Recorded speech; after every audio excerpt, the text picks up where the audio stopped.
YouTube అనేది ప్రపంచంలోని అతిపెద్ద వీడియో షేరింగ్ ప్లాట్ఫామ్. దీని ద్వారా లక్షలాది మంది కాంటెంట్ క్రియేటర్లు ఆదాయం సంపాదిస్తున్నారు. కానీ ఇటీవల అసలు కాంటెంట్ను కాపీ చేసి ఏఐ ఆధారిత వీడియోలు పెట్టే వారి సంఖ్య పెరగడంతో యూట్యూబ్ జూలై 15, 2025 నుండి కొత్త మానిటైజేషన్ పాలసీని ప్రవేశపెట్టింది.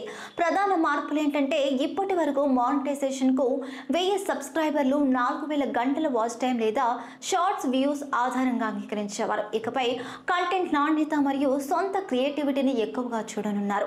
అదేవిధంగా మానిటైజేషన్ కు అనర్హత కలిగించే కాంటెంట్ ఏమిటంటే రెపిటేటివ్ మరియు రీస్డ్ కాంటెంట్, ఫిల్టర్లు జోడించి అప్లోడ్ చేసిన ఇతరుల వీడియోలు, అదేవిధంగా పెద్దగా వ్యాఖ్యానం లేకుండా స్క్రోల్ మరియు టెక్స్ట్ మరియు స్లైడ్ షో వీడియోలు, ఒకే వీడియోను వేరే ఛానళ్లలో అప్లోడ్ చేయడం, ప్యూర్లీ ఏఐ జనరేటెడ్ కాంటెంట్, పూర్తిగా రోబో వాయిస్ తో ఉండడం, మానవ టచ్ లేకుండా తయారు చేసిన వీడియోలు, మార్పు లేని టెంప్లేట్ కాంటెంట్, లో క్వాలిటీ కాంటెంట్, అదేవిధంగా తప్పుడు సమాచారం ఉన్నటువంటి వీడియోలు, క్లిక్ బైట్ థంబ్నెయిల్స్, ఎలాంటి విజ్ఞానం లేకుండా మినిమం ఎఫర్ట్తో చేసిన వీడియోలు.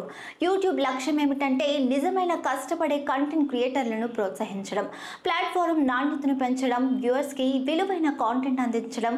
క్రియేటర్లు తీసుకోవాల్సిన జాగ్రత్తలు, చర్యలు ఏమిటంటే సొంత స్టైల్ విశ్లేషణ, వాయిస్తో వీడియోలు చేయండి, కాపీ కంటెంట్ తప్పించండి, ఏఐని సహాయకారిగా మాత్రమే వాడండి, పాత వీడియోలు సమీక్షించి అవసరమైతే తొలగించండి, నిలకడగా నాణ్యమైన కంటెంట్ అందించండి.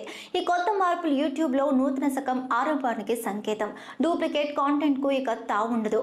మీ అసలు క్రియేటివిటీకి మైలేజ్ ఇవ్వాలంటే ఇప్పటి నుంచే సరైన మార్గాన్ని ఎంచుకోండి.